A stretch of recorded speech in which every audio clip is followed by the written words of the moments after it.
Canada was once seen as one of the happiest countries in the world. Safe, peaceful, polite, generous. A nation built on openness, stability, and dignity. But talk to Canadian men today, and you'll hear a very different story. One filled with silence, loneliness, stress, and emotional fatigue. Something has changed in the soul of the nation. Something heavy. Something men don't talk about, but feel every day. It shows up in quiet apartments across Vancouver, in the frozen winters of Winnipeg, in the crowded streets of Toronto, in the empty small towns of Newfoundland. In the long, endless highways of Alberta, Canadian men are breaking slowly, silently, quietly, under pressures that no one sees, no one acknowledges, and no one understands.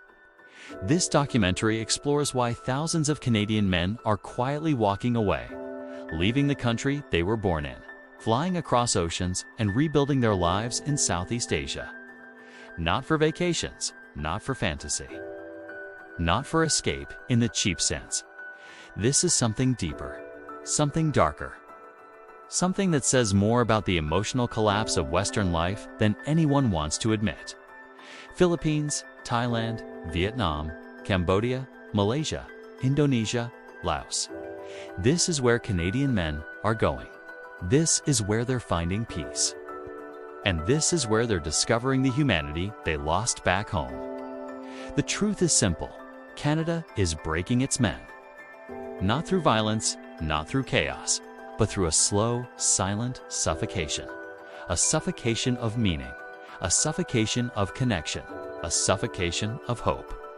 The average Canadian man today feels isolated even when surrounded by people. He feels judged even when he is doing everything right. He feels pressure even when he is exhausted. He feels invisible even when he is present. Men are taught to stay calm, stay polite, stay strong, stay quiet, even while their minds fall apart. In Canada, a man can spend an entire week without a real conversation.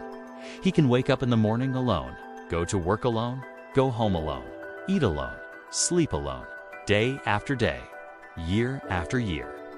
A slow emotional death that nobody notices. When these men arrive in Southeast Asia, something shocking happens. People actually see them. A shopkeeper smiles at them. A stranger makes eye contact. A family welcomes them. A woman speaks to them with warmth, not suspicion. These small moments feel unreal. They feel like a life Canadians never had or forgot they once had. Suddenly, the loneliness that felt permanent starts to melt. They realize how emotionally starved they were. But loneliness is just the beginning. The cost of living in Canada has become a crushing burden. Housing prices have reached absurd levels. Groceries cost more every month. Taxes feel endless. Rent consumes half a man's income. Canadian men work full-time and still live paycheck to paycheck. There is no room to breathe. No room to save, no room to live. Men feel trapped in a cycle they cannot escape. In Southeast Asia, everything changes. Life becomes affordable again. A man earning even a modest income can live with dignity. An apartment that costs $2,000 in Canada might cost $200 in Vietnam. Food is cheap. Transportation is simple. Stress disappears. For many Canadian men, this is the first time in years they feel control over their lives. Money is no longer a source of panic. It becomes a tool instead of a chain. But the deepest reason Canadian men leave Canada is the collapse of relationships. In the Western world, and Canada especially, dating has become a cold, competitive, distrustful, emotionally distant experience. Men feel like they're auditioning for approval rather than connecting with a partner. Men feel pressure to be perfect, emotionally flawless, financially strong, socially confident, endlessly entertaining just to earn a second date. Many feel rejected before they even speak. Online dating has turned into a psychological battlefield where men swipe endlessly but find nothing. Many Canadian men feel they don't exist. They feel unwanted. They feel unseen. They feel like their value is zero unless they meet impossible standards.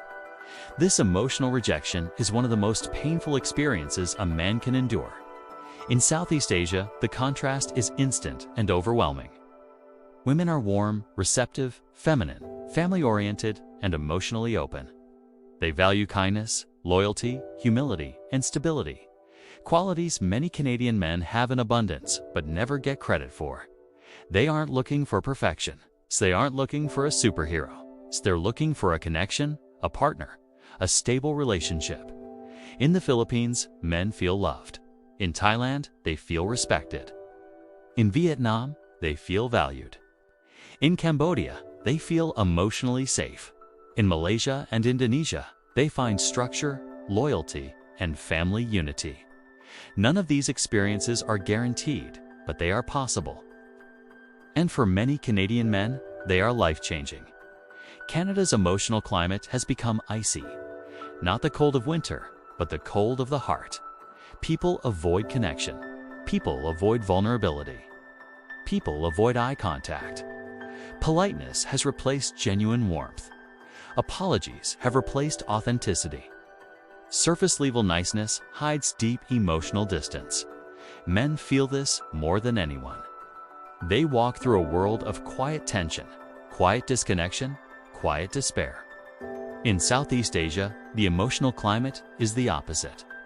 People laugh easily, they greet strangers, they share food, they form relationships quickly.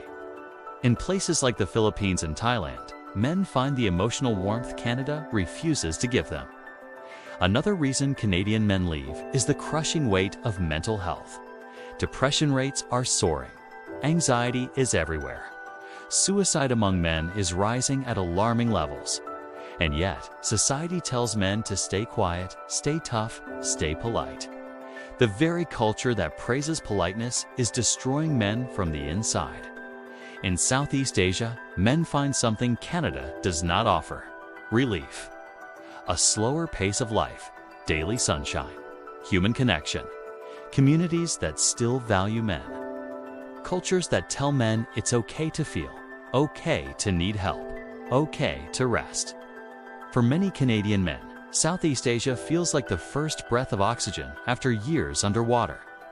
Then there is the spiritual emptiness, a quiet crisis that few people talk about. Canada has become a country of routine without meaning. Work without purpose, relationships without depth, life without community. Men feel disconnected from nature, from relationships, from meaning, from themselves. In Southeast Asia, men rediscover life. They rediscover beauty. They rediscover human spirit. They rediscover themselves. Let's break down the countries.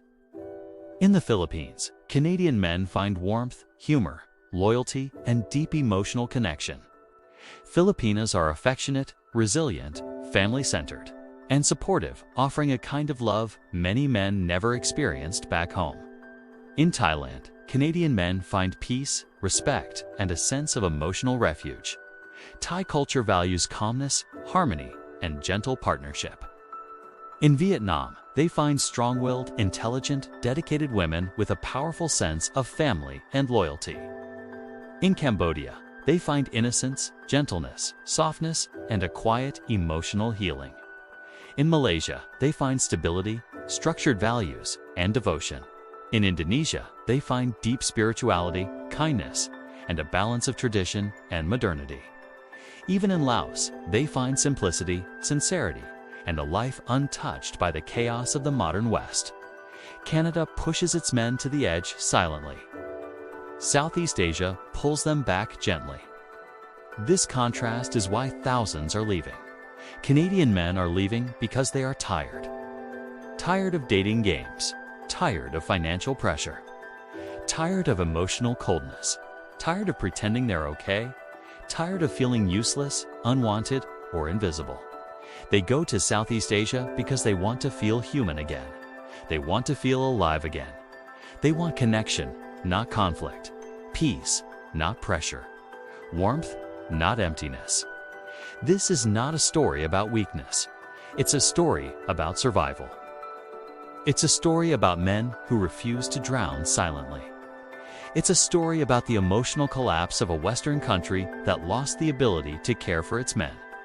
And it is a story about a region, Southeast Asia, that still understands the value of warmth, community, family, and love. If you are a Canadian man watching this and this documentary feels painfully familiar, know this: you are not alone, while thousands of men feel what you feel. Thousands have walked the same emotional path. Thousands have found peace on the other side of the world. If this documentary spoke to your reality, I want you to do two things. First, share your story in the comments. Your voice will help another Canadian man who feels lost, overwhelmed, or invisible. Second, support this channel by liking, sharing, and subscribing. It helps this message reach the men who need it most, the ones sitting in silence, in winter, in loneliness, waiting for someone to tell them there is hope. See you in the next one.